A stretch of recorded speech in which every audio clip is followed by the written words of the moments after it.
Butter? Yep. Chocolate ice cream? Sure thing. Barbecue sauce? Tide's got you covered. You don't need to use warm water.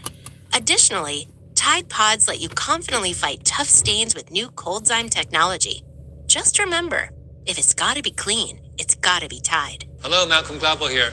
We're here in New York City with T-Mobile for Business, recording another episode of Revisionist History about how 5G network slicing strengthens trust and connections across worldwide industries. Slicing can be used for so many different things. We're here with our friends from CNN, from Siemens Energy. The ways that it can be used, frankly, are limitless and are really, really built to think through how can T-Mobile understand the pain points that our customers have, smash those pain points, and help you deliver very specific outcomes. That's another amazing run by Team USA. And you too can go for glory with the Xfinity 5-year price guarantee. Now through February 22nd, get gig Wi-Fi for $50 a month for 5 years, guaranteed. Plus, get Peacock Premium included for 2 years. That's a $10.99 value per month. Xfinity, imagine that. Proud partner of Team USA. Restrictions apply. Requires paperless billing and auto pay with stored bank account. Taxes and fees extra. Actual speeds vary. This is Jacob Goldstein from What's Your Problem?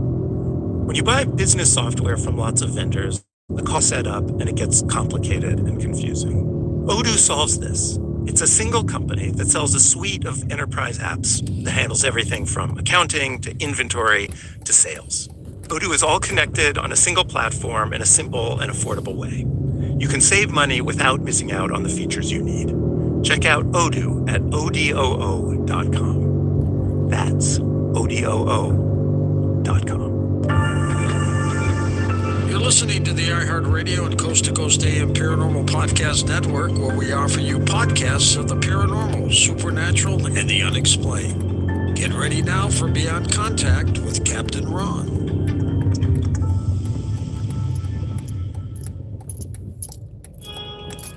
Welcome to our podcast. Please be aware the thoughts and opinions expressed by the host are their thoughts and opinions only and do not reflect those of iHeartMedia, iHeartRadio, Coast to Coast AM, employees of Premier Networks, or their sponsors and associates.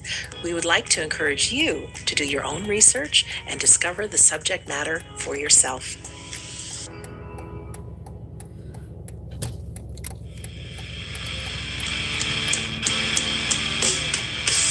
Hey everyone, it's Captain Ron, and each week on Beyond Contact, we'll explore the latest news in ufology, discuss some of the classic cases, and bring you the latest information from the newest cases as we talk with the top experts. Welcome to Beyond Contact. I am Captain Ron, and today we're speaking with Dr. Doug Bettner. Dr. Bettner is an aerospace systems analyst and UFO UAP researcher specializing in scientific evaluation of unidentified aerial phenomenon. He serves on the board of the Scientific Coalition of UAP Studies, SCU, where he conducts detailed case analysis and contributes to peer-reviewed research aimed at distinguishing genuine anomalies from misidentified aerospace and astronomical objects. He is also the co-founder and chief technologist of Cider.io, a crowdsourced observation platform designed to improve UAP data quality through triangulation and geospatial analysis. Welcome, Doctor. So nice to have you here. Oh, thank you. I'm very happy to be invited. And you got quite the following. So we're very happy how things are going. Contact's going great. I want to ask you this. So you've been investigating this and looking at UAP and looking at aspects of the phenomenon for quite some time. And I was wondering, looking at all the data that you have over this time, have you moved one way or another? Like at this point, do you feel it's more likely that there's something off-world or alien about this? Or are you feeling the more I dig into this, the more none of this is real, it's most likely a terrestrial explanation? Well, a great question. So, the thing is, it's such a multifaceted problem. I mean, there's not just one angle on it. If you start looking carefully, doing your own research and diving into the different kinds of craft that get reported and what I'll call the history reports going back. Me personally, the reason I'm even interested in the subject is because, my grandfather passed away before I was born. But apparently in 1947, flat in Portland, Oregon, my mom and cousins and stuff say that my grandfather saw a UFO out in the field behind their house. And now, the stories over the years have changed in terms of, I thought I remember hearing that he actually, but at a minimum, I mean, that's a documented case. I mean, you can go look it up in Michael Sword, Robert Powell's book. Now, the thing that happened about 3 years later, my mom was only about 3 at that time. Well, actually 2 at that time. She said about when she was with Linus, she reported seeing a couple of UAPs.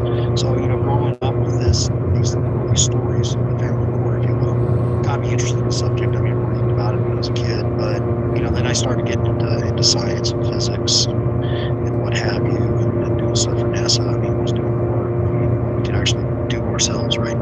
But now when I moved out here to Utah, I started getting interested in the Skinwalker Ranch and watching some of what they've got on video. I came to a conclusion: it's either a lie or it's the truth, right? The only way I'm going to find out is researching myself. And I've talked to a lot of people in the community. I hear lots of great stories. Personally, I'm a physical evidence kind of guy. I do a lot of the analysis on the videos and photographs, and I'm still waiting for a smoking gun. So I'll keep crossing my, come across it. But I mean, based on the statistics that I've read about and seen, the vast majority of stuff is going to be prosaic objects. Unfortunately, what we're looking for is that smoking gun or that 2 or 3. Yeah, don't say unfortunately. Like, if sure, you would say the data is the data. It is what it is. If most of it has an explanation that way, then most of it does. I mean, that's I live right dead center on this issue, man. I mean, I want to see what the data. And I'm going to sit on the fence, and I tell people I'm coming at it with an open mind. Give me your best. I'll research and look into it. What sort of evidence do you feel makes a case more credible versus one that's more likely a natural explanation or clearly misidentified or even disinformation? That's great. I would say, for example, the Phoenix case, the multiple lights, many witnesses, the more evidence you can get and photographic from different areas and stuff, you can accumulate all that, right? Those cases are wonderful. Anything, again, with physical evidence, things that we can analyze, things I can go upon. If I have another Roswell, which would be awesome, I mean, then you can start doing an isotopic analysis on piece parts and stuff. My good friend mentioned August does that kind of stuff. I mean, it's just that from a hard science or physical science standpoint, that's what you need. You need that physical evidence to really start turning the vast majority of the scientific community. It seems like there's this real divide on this topic. Like in today's politics, for example, people have chosen their team and they stick to it no matter what. So as we saw recently, you can show 82 people the same video and they will see 2 different things depending on their affiliation. I feel like it's exactly the same in the UFO community. A UFO believer might see any light that's not immediately identified as an alien piloted UFO craft. But a non-believer will dismiss it no matter how convincing it is. Yes. This is why I'm always pushing for more scientific rigor and study on this topic to hopefully get closer to a mutual understanding of what's actually happening. What do you think prevents many people in the scientific community from taking on this topic even today? Oh boy, the stigma is still alive and well. It really is. I hate to say it, but it is. I watch some of the, I would say, bigger names in the science community. They definitely have already weighed in on one side. I mean, you can sit there and watch some podcasts, all their name out of it, but you can tell there's a bias towards that opinion, right? And that's not a true scientist. A true scientist will say, show me the evidence. I'll sit on the fence until, the evidence can sway me one way or the other. I keep hoping that, there is a crash retrieval program out there, and at some day or some point, there will be some kind of a disclosure, right? And I would say independent scientists can come in, look at what is there, do those types of analysis, the isotopic and what have you, and come at it completely outside of the normal realm of that community and look at things and then, publish a report. Now, this is what we found. Here's the materials that we've subtracted and extracted. What about this problem that we have that this might not be something that science can pinpoint or necessarily get the answer to? Like, this is not something we can repeatedly test in a lab, does that take away from the need to study it the best we can? Well, you got to remember science is slow. I hate to say that, but Glacial. it is beyond glacial. It's I would say worse than a come up with a less glacial example. Yeah. The problem is, you're right. We can't exactly stuff it into a lab and then start doing repeated experiments on it easily. Anyway, that's where you see lots of shows where they're trying to bring the lab out to it. Now, I will have my, let's say, pet peeves about some other shows. I don't know the equipment that they're using. I don't know that it hasn't been tampered with. Those kinds of things. When I come at it from I will say, a skeptical scientist point of view, and that's where it would be great. And you've had some of these people on your podcast, I'm sure, where it would be wonderful if they actually had things that, when I've developed, some of the systems that I've developed with the Department of Defense, Department of War now, if we have things that we do to, I would say, lock down equipment, right, to make sure it hasn't been tampered with, tamper-proof seals, there's rigor in terms of how the equipment is handled and done for what we call a qualification test, right? So the government knows that what the contractor is providing has actually gone through all the rigor, that that what they're providing is going to be what you're going to get. There's things like that I would love to see brought to the table in this entire community. What do you think the strongest argument against the ET hypothesis would be, in your view? Lack of physical evidence. I would say physical evidence that anybody can go look at or anybody can go analyze, right? Yep. Even the parts, right, that are supposedly running around out there. I've seen one. It's got to have very, very carefully monitored, tracked associations. So you need to know where it came from. I mean, I love Robert Powell's book and some of his work because I know he's got a case in terms of, well, if somebody does have an implant, he's got a certain set of characteristics and ways that it should be extracted and then monitored, tagged, and tracked after that point. Chain of custody, the whole thing, absolutely. Exactly, and that's exactly what we do for stuff we're building for Department of Defense. You've got a chain of custody. Take a break right there. We'll come right back and ask Dr. Bettner what he thinks about what may really be behind the UFO phenomenon. You're listening to Beyond Contact on the iHeartRadio and Coast to Coast AM Paranormal Podcast Network.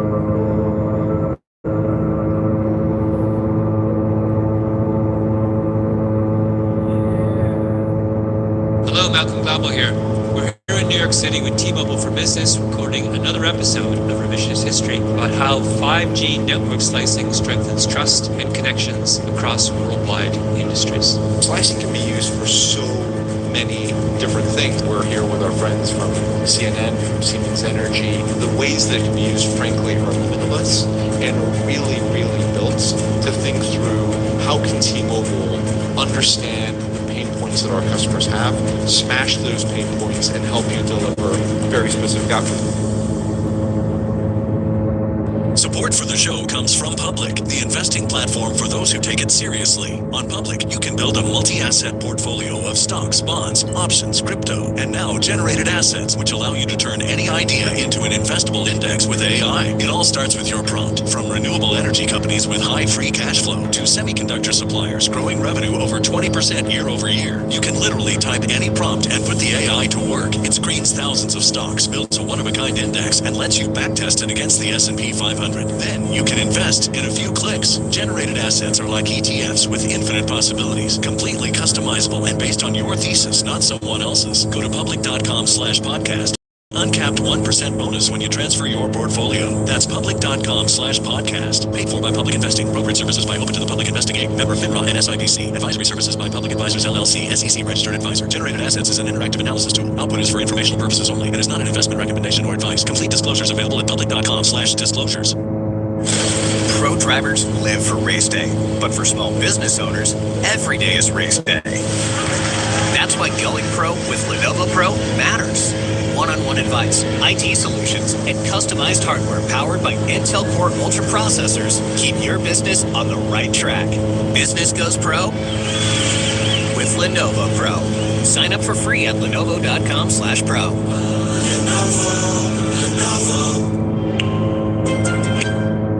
Now I like to introduce you to Meaningful Beauty, the famed skincare brand created by iconic supermodel Cindy Crawford. It's your secret to absolutely gorgeous skin. Meaningful Beauty makes powerful and effective skincare simple, and it's loved by millions of women. It's formulated for all ages and all skin tones and types, and it's designed to work as a complete skincare system, leaving your skin feeling soft, smooth, and nourished. I recommend starting with Cindy's full regimen, which contains all 5 of her best-selling products, including the amazing youth-activating Melon Serum. This next-generation serum has the power of Melon Leaf stem cell technology. It's Melon Leaf stem cells encapsulated for freshness and released onto the skin to support a visible reduction in the appearance of wrinkles. With thousands of glowing 5-star reviews, why not give it a try? Subscribe today and you can get the amazing Meaningful Beauty system for just $49.95.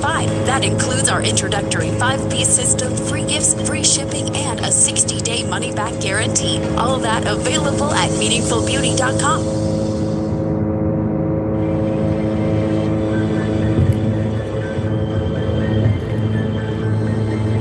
We are back on Beyond Contact. We're speaking with Dr. Bettner. Doctor, when you and Ben look at a case, you guys take a serious deep dive into all sorts of data, actually, from topography to geology to everything in between. I feel like technology is really a double-edged sword here. On one hand, we have all this data that we are now able to collect and have access to, such as you presented at Contact when you researched that case with the girl who shot the video through the plane window, which you pretty much concluded was a balloon. You were able to access weather sites that gave you the wind speed and wind direction. You were able to access airline sites that gave you the flight path and the flight direction. You looked at solar sites that allowed you to calculate the time of day based on the shadows from where the plane was and would have been at that time. There's a lot of math here. We won't go down that hole, but on and on, it was fantastic. On the other hand, I have just read how over 20% of all YouTube shorts and videos are now completely AI generated to farm clicks, which is only going to get worse. So we have other technologies from Photoshop and editing software to create all this misinformation, outright hoaxes, as well as intentional disinformation. All of it muddies the waters. So how do you combat these issues? And do you think they will make this type of investigation all the more difficult? Well, that is a wonderful question. So if you go look at a SUAPS a year and a half ago, I had to talk on exactly that problem. And I showed how easy it is. And I pulled stuff off UFOs. And people love doing it. They get a kick out of it. It's bizarre. You know, I don't even know where to start on that one. But the thing that, we're trying to propose is, I need a chain of custody when it starts to come into what your camera captures, right? And this goes back to the entire idea behind SIDO. It's coming off your camera. It's in an encrypted network. You submit it, and it's being submitted with metadata. Where was your phone pointed? And all that kind of great information that we need, and we need to trust and rely on. If I'm not having to spend a good chunk of my time trying to authenticate what I'm looking at, that amount of time I'm spending analyzing your data versus trying to... Let's jump to that part, which is the important. Yes. For example, the Aguadilla case, I'm working with an ESC analyzing that data. So we got a nice chain of custody on that. They did a lot of work right up front to show, that did in fact come off the Border Patrol and Customs aircraft. And so it's like that chain of custody aspect. I don't have to worry about. I can invent tools. I can come up with new processes. I can throw new algorithms at stuff, where you're actually utilizing my best part of me and my background in terms of what I can bring to the table in analyzing these kinds of cases. Are there any specific historical cases that you believe deserve renewed scientific investigation today? The way you guys broke down that case, the airline case, I'd love to see that done with all of these, Roswell and others. I realize this is a lot of time and a lot of money.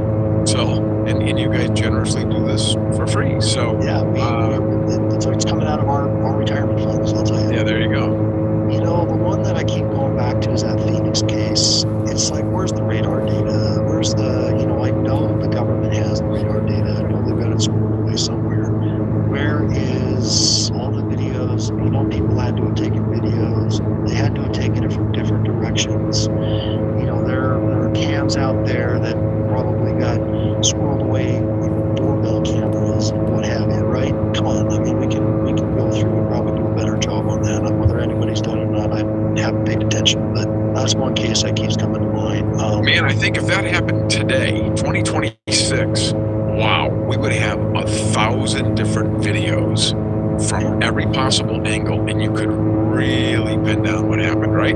Yep, very easily. Yep. Yeah. If this does have a non-human component to it, Doc, what do you think it's most likely? Do you think it's like an interdimensional traveler, a time traveler, aliens from another planet in our universe? Or do you think it could have something more to do with consciousness, perhaps? You know, I will say that I'm going to start with the consciousness one and work my way backwards. I think there's a consciousness part of it, and the only reason I say that is, you know, Barber's work and his disclosure there with some of those individuals that, you know, apparently can use their just mind capabilities or mental powers, what have you, to try and coax these things in. You know, those kinds of things, it's like, gosh, I'd love to be able to go out as an independent observer on that, because I would put up triangulation cameras, really, and then just, you know, try and see how quickly something came in, or, you know, how far away it was. You can do all that math. So there's that aspect of it, and then you start going towards things that we really can't explain yet, you know, like ghosts and what have you. Some people, it's a figure of your imagination. Well, okay, you can believe that, but I know I've talked to a lot of people that said, no, yay, barely. I've seen stuff pop off the wall and jump across the room. Well, great. That tells me we don't understand everything around us, right? Just that kind of a thing. If you got a ghost, you got something that is able to basically still be around. And I'm going to say, from a physics standpoint, quantum entanglement is probably your best bet for an explanation there. And if we can quantum entangle, you know, maybe use quantum entanglement for get from one end of the galaxy to the other end of the galaxy, but think flat. There are potentially loopholes that will allow it. How Kubier's warp drive and other things. And so, you know, I would say the vast majority of scientists don't question whether or not there can be extraterrestrial life. I mean, look out there and, you know, as Carl Sagan would say, billions and billions, right? Billions and billions of galaxies, and in those billions and billions of galaxies, billions and billions of stars. And so the math is with us that fundamentally ET is out there. Now, it's as in here. Yes, that is the billion-dollar question, if you will. You know, and even we have a lot of people who claim to have interacted with them. So there's that. What about Skywatcher? Have you heard about these guys who claim to have the technology for that? What do you think of it? Well, that's what I was trying to say. Jake Barber, I think is, I'm trying to remember his name. Jake Barber. Yeah. So, you know, we actually met Jake at SCU this last year. He was there. Mm-hmm. Interesting. I thought I heard that they're closed down now, that they accomplished their work and they're now doing other stuff. I don't know. I don't have all the takes in it. But that's why I said I would love to be an independent observer on that kind of stuff. Could this even be potentially something that we don't even have the word for yet to describe properly? I think you summed it up best. The answer to this whole thing is what you said. It just shows you, all of these things show you there's more to this world than we understand yet. We are ants. We are in a grand universe, and fundamentally our knowledge is very, very limited still. It's more people than others, but we won't go down that road right now, Doc. Let's keep this civil. What do you think about experience? What do you think that the experiencers get right that perhaps skeptics overlook? The personal experience, right? You know, it's like, you know, the entire reason I even am interested is because of, you know, my story with my grandfather, my mom. So it's like they tell it. It's like they were there. They can recant it like they were there. I rode with Officer Klein from the library there, the Mark Twain Library, over to the site where he believed he was. You know, you got to remember, it was like 2 years ago. And he's like, why are they here? I says, you don't know. I mean, fundamentally, when I say we the collective we that you're talking about. Now, in terms of if you've got crash retrieval programs and you got an Area 51 location where they've got all these things and they're communicating with them on a daily basis, maybe they know what's going on, but the grander disclosure aspect in terms of the general public does not. Absolutely. We need to take another break there, Doc. When we come back, we're going to ask you about your thoughts on people who claim to have been experiencers, and if you think the government has actually recovered craft. You're listening to Beyond Contact on the iHeartRadio and Coast to Coast AM Paranormal Podcast Network.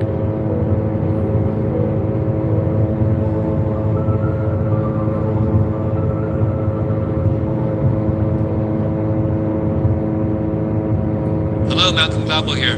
We're here in New York City with T-Mobile for Business, recording another episode of Revisionist History about how 5G network slicing strengthens trust and connections across worldwide industries. Slicing can be used for so many different things. We're here with our friends from CNN, from Siemens Energy. The ways that it can be used, frankly, are limitless and are really, really built to think through how can T-Mobile understand the pain points that our customers have, smash those pain points, and help you deliver very specific outcomes.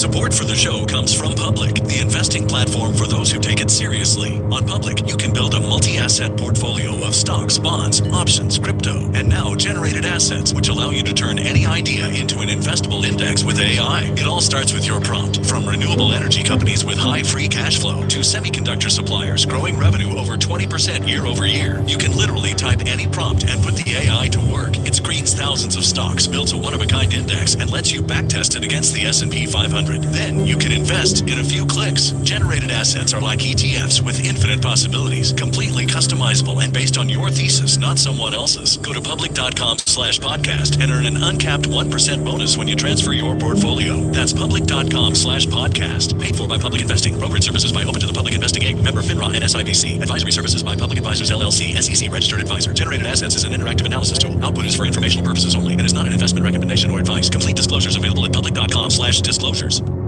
There's no championship league for small business owners, but if there was, you'd be at the top of the standings. Because going pro with Lenovo Pro means you've got the winning formation. One-on-one advice, IT solutions, and customized hardware powered by Intel Core Ultra processors help you stay ahead of the competition. Business goes pro with Lenovo Pro. Sign up for free at lenovo.com/pro.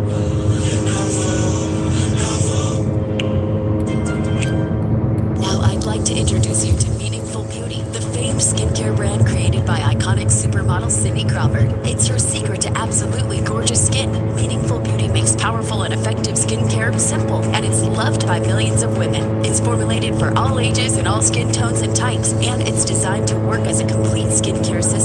Your skin feeling soft, smooth, and nourished. I recommend starting with Cindy's full regimen, which contains all 5 of her best-selling products, including the amazing youth-activating Melon Serum. This next-generation serum has the power of Melon Leaf stem cell technology. It's Melon Leaf stem cells encapsulated for freshness and released onto the skin to support a visible reduction in the appearance of wrinkles. With thousands of glowing 5-star reviews, why not give it a try? Subscribe today and you can get the amazing Meaningful Beauty system for just $49.95. That includes our introductory 5-piece system, free gifts, free shipping, and a 60-day money-back guarantee. All of that available at meaningfulbeauty.com.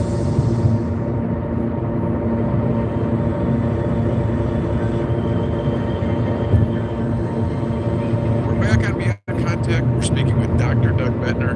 Doc, what do you think of some of these witnesses? Like you mentioned, Officer Klein from the Connecticut case that you looked at.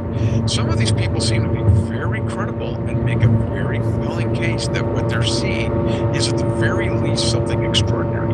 You know, I'll tell you, that Officer Klein, he saw something. I mean, it shocked him.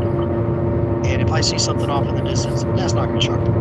If I've got something like 40 feet away, like he's saying, and like I work with a guy, and he's just like, what the hell is going on? And, you know, my family experience, you know, I tried to talk to some of these people, but what I tried to do is I'm trying to come at it from, again, an open mind. Tell me what you saw, you know, and I'm letting them out of them when they're explaining it to me, because it's that emotion that if I can feel it, I know they felt it, and I know that they believe that they saw what they saw. And for us, and Penn State in particular, that's a key aspect. I mean, we try to protect those people, and we talk to people, and we don't disclose everybody's name unless they literally allow us to. And so there's an entire psychology, right? You need to trust me as a scientist that I'm going to try to help you understand what you witnessed. And I do like when these people come forward and they're like, and it backs up the video. They're like, look, it was me. I saw it. Here's the video that I took. You know, the girl on the plane. She's like, yep, this is me. I filmed this. I love that. I think that just adds another piece of credibility. And I love when it's a multiple witness case. Then it's even more so, right? Yeah, and we had a second witness on that aircraft. That's right. Who wanted to remain nameless, and so she is remaining nameless. Well, we had a second witness that was further up in the aircraft and saw something. Balloon. Yeah, And but I see one over your head there. As a matter of fact, it looks just like it. Yeah, well, That's what it was.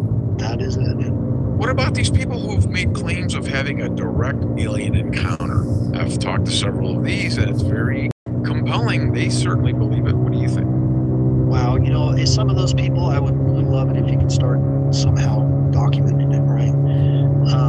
Get a camera out there, and figure out some way, maybe have a camera at a distance or a couple of cameras at a distance, or go to bed with a Fitbit on. They say that this has happened and they've been turned off. Jerry Littlings has an iPhone. He took it to Apple and they said, "Oh, it's not working because it showed that you were 2,000 feet above your house." The GPS. How about that? That's some interesting data for you. Exactly. That's the kind of physical data we'd like to get, but we'd like to get it in such a way that there's corroborating evidence, right? So there's that evidence aspect of it. Oh, we have the GPS stuff going on at Skinwalker Ranch. We don't need to start there. Just the different aspects of the multiple witnesses and multiple data points. 2 cameras, 3 cameras. The more we can get that corroborates data in one case is gold. It is really gold. What do you think about the idea that the government has already recovered non-human physical craft and they've been backward engineering it for years? Do you think there's possibly any truth? I would say it's not. It's zero. Oh, really? I would not put it at 100%, but it's not zero. I would say I'm going to say it's everything I've talked to, and I came from Aerospace Corporation, also did Eric Davis, right? You talk to Eric Davis, and oh boy, if anybody convinces you in terms of his stream of consciousness, and he tells it like he was there, right? He's not making it up. He says this is what happened, right? Oh my gosh! If you don't come away believing it after that, there's no hope. I'm just going to tell you. Okay, so if you think it's possible, why are they keeping it so clandestine? Very simple. National security. The atomic bomb. Okay, what happened immediately after the atomic bomb went off? Okay, the flap that my grandfather was in was 1947, July 4th. Right around Roswell, by the way. Does that sound familiar? Oh yeah. And then 3 years later, my mom saw something, and so. That was before we really had the technologies that could do these kinds of things, that you could mistake, 2 things in the sky that go zip. That kind of stuff just did not exist at that point. Does it now? Yes, and that makes our job much harder from an analytical standpoint. But I would say if I was back then and we had just dropped the bomb and I knew Russia was trying to develop a bomb, oh heck yeah, I would put a classification on it just like that. Why? Because we are in an arms race, and that's all there is to it. It makes complete sense to me. I honestly believe that, and I think that there's probably a good reason for it. And also maybe it's something that they really shouldn't let everybody know because they might not want to hear it. There's always that possibility. There is that, yes. And what about the idea of disclosure? What do you think it would or should look like if it does happen? Well, that we could have 3 or 4 podcasts just discussing that. Yes, we set aside 7 hours. Personally, I have an opinion, and I'm going to say it is my opinion. I would come out, this is what it is, and do enough, so that people can say, hey, really, yeah, it's true. You got to do something to help with the religions and stuff. I mean, my frustration is I got a sneaking suspicion religion's going to try to capitalize on it, and so that is one of my fears. But in particular with the government stuff, they already got a lock on it, assuming that it does exist. It's just a matter of what's the right way to do it to, let's say, minimize strife, allow people to understand, well, it was classified for a reason. Again, national security would be the reason. If there's technologies allow you to do stuff that these things do reportedly do, oh yeah, you're going to classify it if you get it, until you know how to utilize it. I see a world of problems. There's going to be 1 million questions if they so much as say that that's real. You made my grandfather ruined his life, and he couldn't talk about this, and you can imagine the problems this would do. What do you think would be the worst repercussion from a formal disclosure? Again, my fear is the attempt at the religious trying to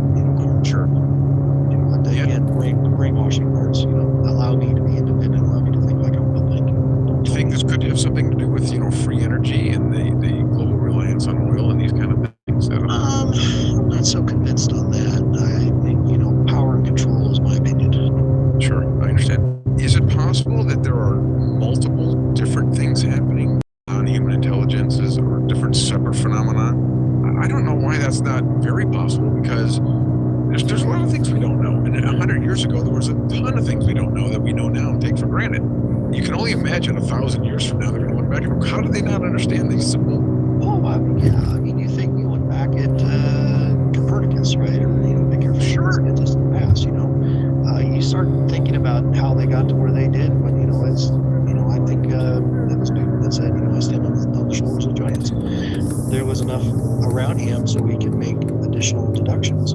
The same thing with us. We got to stand on the shoulders of giants. The technologies that are coming out now are, gosh, I wish 20 years ago we would have the phones we do now. My Samsung Ultra 25, gosh, I can do fantastic stuff with it. It's basically a walkie-talkie sensor. All these different modes of it, right? And then now the ability to network those things. That's what Allsider's all about, is let's take advantage of that. Let's put the power in the people's hands to put it out there, and then be able to analyze your work and have other people analyze it. But it came from a trusted source, right? Yep. I always think about these things. There's so many examples throughout history where, because it's a new idea, everybody, of course, is resistant to it because it's not what they know. Imagine when they first came up with microscopic organisms. Oh, by the way, your body's covered with them and you have billions of them inside you. People are like, you're a crazy person. That's not true. And now a 5-year-old knows that. Mm-hmm. Why couldn't that just be there's another vibrational world that we didn't know about that exists or whatever, and now everybody knows about it, Yeah, again, it's like you when you say that, I always keep, my mind goes back to Jay Stratton's story about at Skinwalker Ranch, where they saw that dark being. He couldn't go beyond a certain place on the ranch, and they couldn't physically pass that. That tells me that maybe this stuff is all interconnected some way, somehow. Again, I'll go back to the physics I know, and quantum entanglement is one aspect, multidimensional theories of the universe. There's things like that say, yeah, maybe they're true. Certainly possible. When we come back, we're going to ask the doctor about his thoughts on the research that SCU does, and also ask him about some of the anomalous video that he himself has caught on video at his place near Skinwalker Ranch. You're listening to Beyond Contact on the iHeartRadio and Coast to Coast AM Paranormal Podcast Network.